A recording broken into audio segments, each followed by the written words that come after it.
We know many of you listen to this podcast on the go, driving to work, working out, even doing chores. Now you can get CPE credit for that time.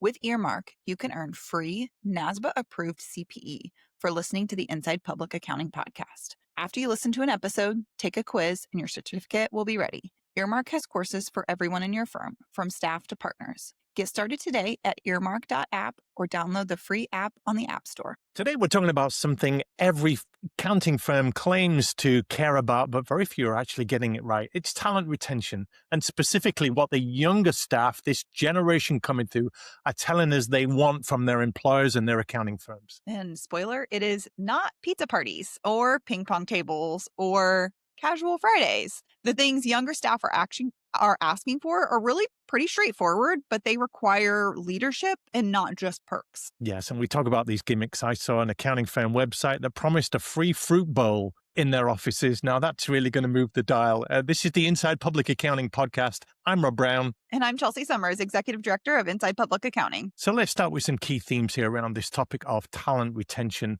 transparency. Chelsea, this is something you've taught me this year, and I did a wrap up on my own Accounting Voices show to talk about why this year was so pivotal for accountants. And in looking forward, transparency is going to be a superpower for leaders. And thank you for teaching me that. You've really advocated that and what it means. So we'll dip into it here because younger staff, they want to understand how the firm works, not in some abstract way, not in some vague way of the firm's doing well, but specifically how their work contributes to the bigger picture. Exactly. We hear things like, what is our firm revenue? Where are we going as a firm? And how does my role fit into that vision? And when leaders don't answer those questions directly, people typically fill that silence with assumptions. And sometimes those are negative assumptions. Yeah, transparency builds loyalty. And this silence, it creates turnover because rumors, they fill a vacuum. We all know that. And without you as leaders owning that narrative, people are going to make up stories for themselves. So number one, transparency. What's next, Chelsea, with talent retention? Yeah, the next one is really clarity on their career paths. Younger accountants are done with the old pay your dues and maybe you'll be a partner narrative. And it's not necessarily a fast track, Chelsea. It's this clarity. They want some options. They want some choice. They want a certain autonomy and flexibility. We might talk more about that. But they've got questions. What are the paths? Where am I going? What skills do I need? Who's going to look after me? What happens if I don't want to be partner, but I do want to grow? Right. And I think for firms that are defining those multiple career tracks, both in the technical and advisory, operations and technology, those are the ones that are really going to keep their best people. Yeah, flexibility is going to be a big thing, but it is shifting. It's not just remote work anymore. Yeah, it's about how the work fits into the staff's life. When you work, how you work, and whether your schedule is predictable. The younger staff, they want autonomy and not 24/7. You can work anywhere as long as you are always available model. Yeah, we've seen that as a theme this year, the mental fatigue, the burnout, because this always on expectation is exhausting. And working from home, you do seem to be always on. It's a big reason people burn out, even in these so-called flexible environments, isn't it? Exactly. It's hard when you're always home and your office is your house to put those barriers up. And I think we've learned a lot through COVID on and people working remote on really putting those barriers in place. We're hearing that flexibility without boundaries doesn't really feel like flexibility. It feels uncertain. People want to know when they're expected to be on and when they can truly disconnect, and that when they do disconnect, their time is respected. Yeah, there's a bleed, isn't there, between personal and professional life, and it's difficult to draw a line. I guess, Chelsea, that's where trust comes in because hybrid isn't perhaps the perk anymore. It seems to be a baseline. Real flexibility shows up when leaders trust their people to manage their work and not their hours. Yeah, the firms that are doing this well are really focusing on outcomes instead of optics. They're caring about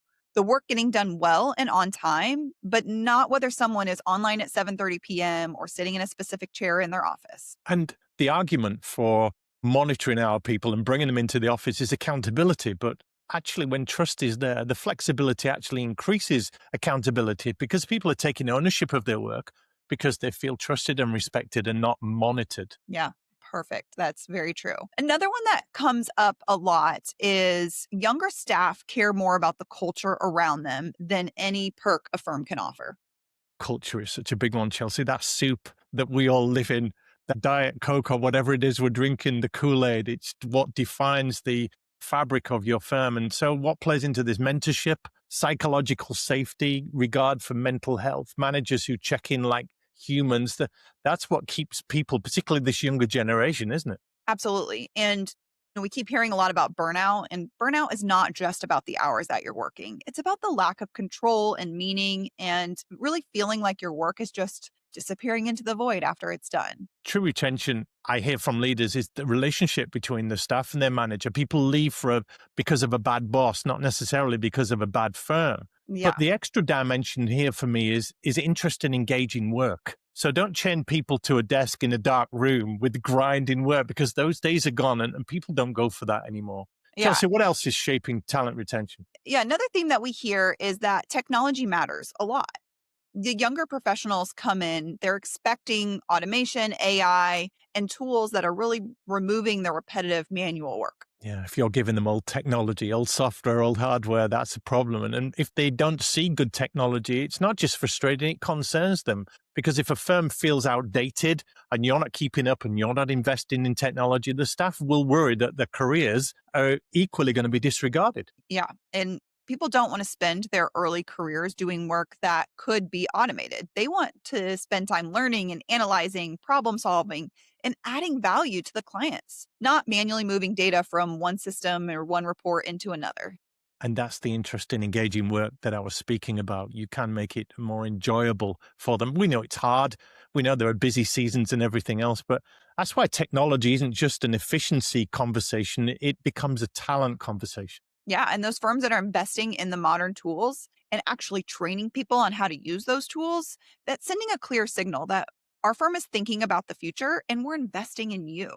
Yeah, I like that. And the opposite's true too, Chelsea, because when a firm delays tech decisions or hangs on to legacy systems, the staff are naturally going to interpret that as stagnation, and you don't care and you don't want to move forward. Yeah. And it's really interesting that younger staff don't seem to expect perfection in the technology. They know that systems are evolving, but they do expect intentional progress. They want roadmaps, experimentation, and a leadership that's willing to try new things. When I ask firm leaders what's top of their docket for priorities, it's technology and it's talent. And these two are intertwined, aren't they? Because what we're saying, Chelsea, is technology has become a retention strategy, not a way to shave minutes off a workflow, but it shapes how people see a long-term future at any particular firm. Yeah. And at the end of the day, people really want to feel like their work matters. They want to feel appreciated and they want to understand the impact of what they're doing. Yeah, they want to be part of a story, part of something bigger than themselves. And that happens when firms communicate some kind of purpose, even the small things like how a client will use the work or what the difference you're making to clients or what you're doing in the community. All of those things see engagement go up. Yeah.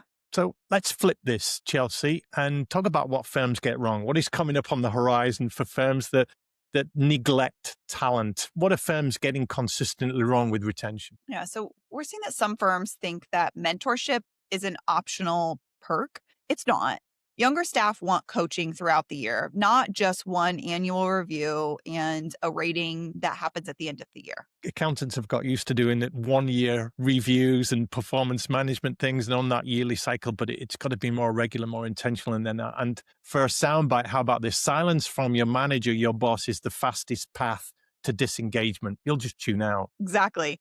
A huge mistake we see is leadership that wait until after a decision has already been made to say anything. Or even worse than that, they don't say anything until the rumor mill starts to kick in. Yeah, I've been doing a series on my own show about the signals that happen in a firm before any announcements are made. So when things are happening at the top with mergers and private equity and things like that, there are signs. And once the rumors start, Chelsea, you're absolutely right. Those leaders have already lost control of the narrative. Yeah. And at that point, people aren't just reacting to the decision. They're really reacting to the uncertainty that that decision brings, whether it's a private equity deal or a reorganization or a leadership change. The silence from the top creates a whole lot of anxiety. You talked about leadership change. Silence creates anxiety. And what happens there, Chelsea, is that the announcement itself isn't enough, is it? No, people want to know what happened, but they also want to understand the why. Why this decision? Why now? And how it connects to the firm's long term direction. Yeah, it's context. Context is great for communication. And when people don't get the context, when the leaders, the firm skips it, people assume the worst. That's just natural human instinct, even if the decision itself is the right one and it makes sense. Yeah, we hear it all the time. The leaders think that they're protecting people by waiting until things are finalized. But in reality, that delay really erodes the trust inside the firm. But leaders don't go with the early announcements because they don't have all the answers, do they? But that's okay, isn't it, Chelsea, not to have all the answers? Yeah, it means saying, here's what we're considering, here's what we know, and here's what we don't know yet. And that transparency really goes a long way. Firms that do that tend to see less disruption, less attrition. This is even during the big changes. And Chelsea, you've got the data to show that, haven't you? Yeah, when people feel like they're informed and respected, they're far more likely to stay engaged, even if the news isn't perfect or completely wrapped up yet. Yeah. And I'm intrigued with this employer brand concept that's come through over the last few years. What firms do to say that we are a great place to work? Because they'll talk about flexible work, but younger staff say that the real perk is not just flexible work, but support with workload, support with difficult clients, support with career development. It's that support dynamic that's really missing sometimes. Yeah, the flexibility without support is still going to lead to burnout. We see firms still trying to solve modern retention problems with solutions from the 1990s. Yes, pizza parties, casual Friday, fruit bowls, billable hour bonuses, or my favorite, everybody gets a cookie, but also here's your 60-hour work week. Meanwhile, staff are still asking for that clarity, that mentorship, that meaning, that good technology, not the sugar and the free fruit bowl. Right. And the good news is that really none of this is very complicated. Younger staff aren't asking for extravagant incentives or wild benefits. They're really just asking for leadership. And what does leadership mean? Clear communication, transparency, real development, modern tools, good mentorship, and a culture where people actually feel valued and part of something. Yeah. And in the firms that can get those things right, they're going to see that retention becomes a lot less mysterious and is a lot easier inside the firm.